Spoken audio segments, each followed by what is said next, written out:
Gagawa tayo ng gartering machine. Ang problema nito, napuputol ang karayom.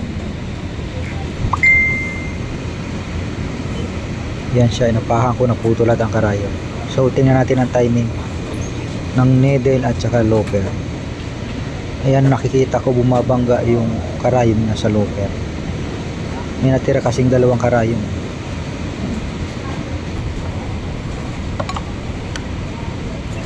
So ayan yung adjustment ng loper. Medyo lalayo natin ng konti. Luluwagan lang natin ito. Yan. Nilayo ko na ng bahagya. Hinigpitan na rin natin. Yung mga tornilyong yan, yung nakahilera, yan yung adjustment ng loper. Nilagyan ko na rin ng karayom. Bali, 4 ang ginagamit nila.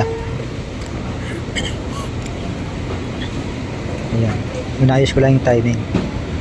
Tapos ibabalik na natin yung mga takip niya. Tapos tatry ulit natin kung may tahi na ba siya. Hindi na sa mapuputol ang karayom. Ayan, hindi na putol ang karayom. Tingnan natin yung tahi niya. Ayun, may skip. So adjust natin ang needle bar. Medyo ibaba natin ng kaunti. Ito, adjust natin to. Pababa. I-retiming na natin. Then yung adjustment sa taas. Yan, tapos itataray ulit natin kung okay na ba siya. Wala nang skip.